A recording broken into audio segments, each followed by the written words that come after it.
एक बार की बात है जब कबीर परमात्मा अपने कुछ भक्तों को एक पेड़ के नीचे ज्ञान दे रहे थे।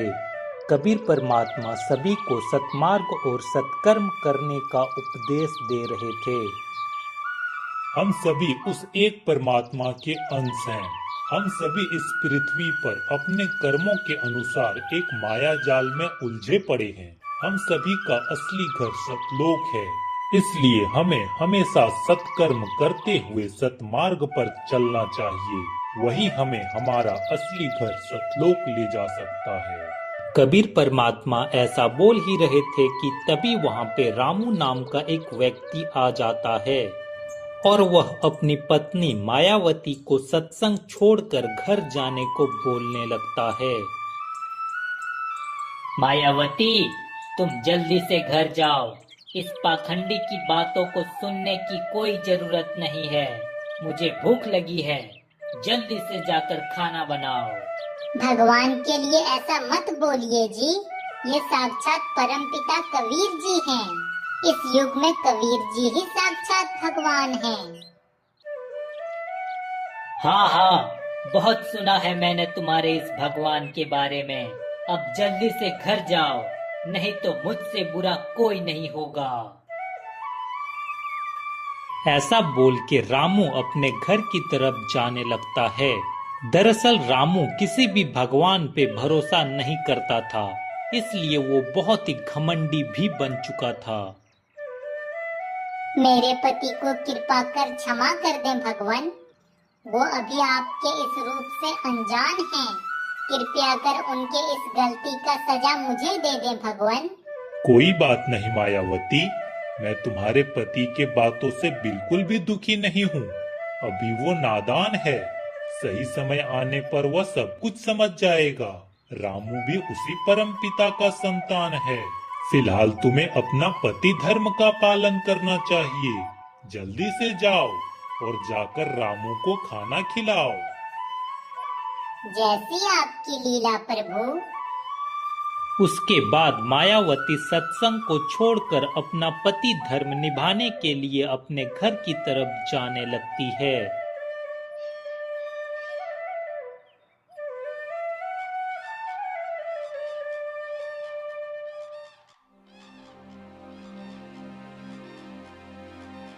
तुम्हें मैं कितनी बार बोलूं कि तुम उस पाखंडी के प्रवचन सुनने मत जाया करो। अगर आज के बाद तुमने इस घर के बाहर कदम भी रखा तो मैं तुम्हारे पैर काट दूंगा। आखिर आपको क्या हो गया है जी? आपको साक्षात भगवान क्यों नहीं दिख रहे हैं? कृपया आप अपने इस घमंड से बाहर निकलकर कबीर परमात्मा के शरण में चलिए। वो आपकी हर गलती को माफ कर देंगे। मैंने तुम्हें कहा ना, अब मान भी जाओ। उस पाखंडी को सुनने बिल्कुल भी मत जाना, नहीं तो तुम मेरा असली रूप देखोगी। रामू के ऐसा बोलने पर मायावती डर जाती है और वह उदास भी हो जाती है। अगले दिन सुबह रामू काम पे जाने के लिए तैयार हो जाता है। सुनो मायावती, मैंने तुम्हें जो रात में बोला वो तुम्हें अच्छे से याद है ना? जी बिल्कुल याद है। मैं घर के बाहर एक कदम भी नहीं रखूंगी। आप निश्चिंत होकर काम पे जाइए। मायावती के ऐसा बोलने के बाद रामू अपने काम के लिए निकल जाता है और मायावती घर पर ही उदास बैठकर कबीर परमात्मा के बारे में सोचने लगती है। उसके बाद शाम को जब रामू काम से वापस आता है तो वो उस समय बहुत ही ज्यादा गुस्से में होता है और वह बिना कुछ बोले ही मायावती को बहुत ही पीटने लगता है।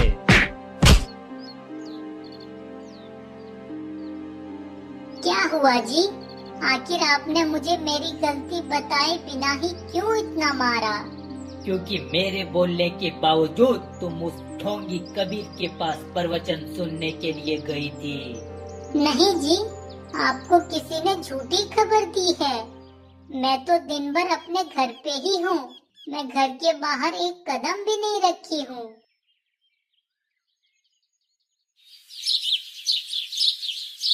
अगले दिन सुबह मायावती के पति को लकवा मार जाता है और वह बिल्कुल भी नहीं चल पाता है। उसके पैर में बहुत ही ज्यादा दर्द होने लगता है। देखो मायावती, मुझे ये क्या हो गया। मैं बिल्कुल भी नहीं चल पा रहा हूँ और मेरे पैर भी बहुत ही ज्यादा दर्द कर रहे हैं। ये जरूर मेरे पापों की सजा है मायावती। आप बिल्कुल चिंता मत कीजिए जी, आप बिल्कुल ठीक हो जाएंगे। मैं अभी कबीर जी के पास से होकर आती हूँ।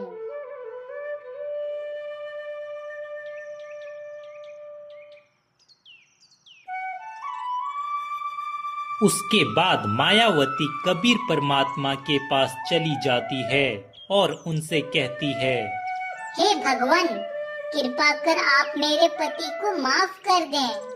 उनकी गलतियों की सजा कृपया कर मुझे दे दें। उनको कृपया कर फिर से ठीक कर दें भगवान।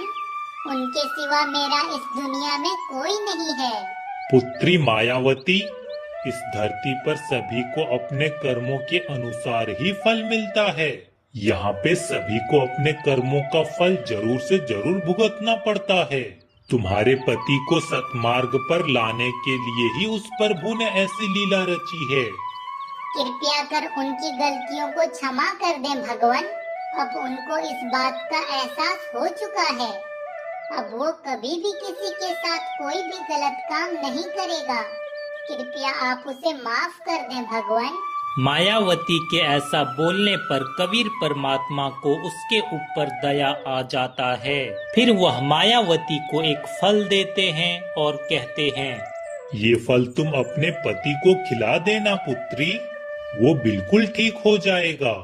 लेकिन अगर वो सच्चे दिल से अपनी गलतियों को नहीं मानता है और सतमार्ग पर नहीं चलता है तो वो फिर से वैसा ही हो जाएगा जैसे अभी हुआ था। मेरा यह फल बिल्कुल भी काम नहीं करेगा। उसके बाद मायावती वह फल लेती है और अपने घर की तरफ जाने लगती है।